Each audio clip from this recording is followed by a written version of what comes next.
Republican പാർട്ടിക്ക് ഭൂരിപക്ഷമുള്ള US സെനറ്റിൽ Donald ട്രംപിന്റെ ബിഗ് ബ്യൂട്ടിഫുൾ ബില്ലിന് അംഗീകാരം. 18 മണിക്കൂർ നീണ്ട മാരത്തൺ വോട്ടെടുപ്പിന് ശേഷമാണ് ബിൽ സെനറ്റ് കടന്നത്. 51-50 വോട്ടിനാണ് ബിൽ സെനറ്റിൽ പാസ്സായത്. അടുത്ത ഘട്ടത്തിൽ ബിൽ പ്രതിനിധി സഭയിലേക്കും പോകും. സാമൂഹികക്ഷേമ പദ്ധതികൾ വെട്ടിക്കുറയ്ക്കാനും ദേശീയ കടത്തിൽ $3 ട്രില്യൺ കൂട്ടിച്ചേർക്കാനും ഉദ്ദേശിച്ചുള്ള ബില്ലാണ് ട്രംപ് അവതരിപ്പിച്ചത്. ഏകദേശം 1000 പേജുള്ള നിയമനിർമ്മാണത്തിൽ സെനറ്റർമാർ നിരവധി ഭേദഗതികൾ ആവശ്യപ്പെടുകയും ചർച്ച നടത്തുകയും ചെയ്തതോടെ വോട്ടെടുപ്പ് നീണ്ടത്. സൈനിക ചെലവ് വർദ്ധിപ്പിക്കുക, കൂട്ടനാടുകടത്തലിനും അതിർത്തി സുരക്ഷയ്ക്കും ധനസഹായം നൽകുക എന്നിവയാണ് ബില്ലിലൂടെ ട്രംപ് ലക്ഷ്യമിടുന്നത്. US സ്വാതന്ത്ര്യ ദിനാഘോഷങ്ങൾക്ക് മുന്നോടിയായി വെള്ളിയാഴ്ചയോടെ നിയമനിർമ്മാണത്തിന് അംഗീകാരം ലഭിക്കാൻ ശ്രമിക്കുന്ന ട്രംപ് ഭരണകൂടത്തിന് സെനറ്റിലെ വിജയം സുപ്രധാന ചുവടുവയ്പായി മാറിയിരിക്കുകയാണ്.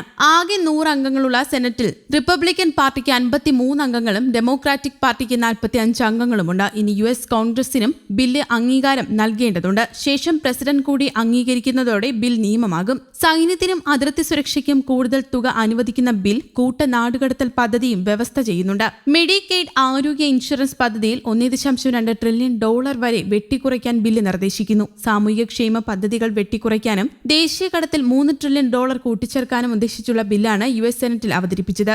ഡെമോക്രാറ്റ് അംഗങ്ങളിൽ നിന്നും ശക്തമായ എതിർപ്പുണ്ടായിരുന്നിട്ടും റിപ്പബ്ലിക്കൻ പാർട്ടിക്ക് നേരിയ ഭൂരിപക്ഷമുള്ള സെനറ്റിനുള്ളിൽ ട്രംപിന്റെ ബിൽ പാസായി. നോർത്ത് കരോലിനിൽ നിന്നുള്ള സെനറ്ററായ ടോം ടില്ലിസ്, മെയിനിൽ നിന്നുള്ള സൂസൻ കോളിൻസ്, കെന്റുക്കിയിൽ നിന്നുള്ള റാൻഡ് പോൾ എന്നിവരാണ് ട്രംപിന്റെ ബിഗ് ബ്യൂട്ടിഫുൾ ബില്ലിനെ എതിർത്ത റിപ്പബ്ലിക്കന്മാർ. ഈ ബിൽ പാസാക്കിയാൽ പുതിയ രാഷ്ട്രീയ പാർട്ടി ആരംഭിക്കുമെന്ന് ശതകോടീശ്വരൻ ഇലോൺ മസ്ക് നേരത്തെ പറഞ്ഞിരുന്നു. അമേരിക്കയ്ക്ക് ഡെമോക്രാറ്റിക്, റിപ്പബ്ലിക്കൻ പാർട്ടികളല്ലാതെ ഒരു ബദൽ വേണമെന്ന എങ്കിലേ ജനങ്ങൾക്ക് മനസ്സിലാകൂ എന്നും മസ്ക് പ്രതികരിച്ചിരുന്നു. തുടർന്ന് മസ്കിന് മറുപടിയുമായി ട്രംപും രംഗത്തെത്തിയിരുന്നു. സർക്കാർ സബ്സിഡികൾ ലഭിച്ചിരുന്നില്ലെങ്കിൽ മസ്കിന് കടയും പൂട്ടി സൗത്ത് ആഫ്രിക്കയിലേക്ക് പോകേണ്ടി വരുമായിരുന്നു എന്നാണ് ട്രംപ് മറുപടി നൽകിയത്. മറ്റാർക്ക് ലഭിക്കുന്നതിനേക്കാളും കൂടുതൽ സബ്സിഡികൾ മസ്കിന് ലഭിച്ചിട്ടുണ്ടെന്നും സ്വയം പരിശോധിച്ചാൽ അത് മനസ്സിലാകുമെന്നും ട്രംപ് പറഞ്ഞിരുന്നു.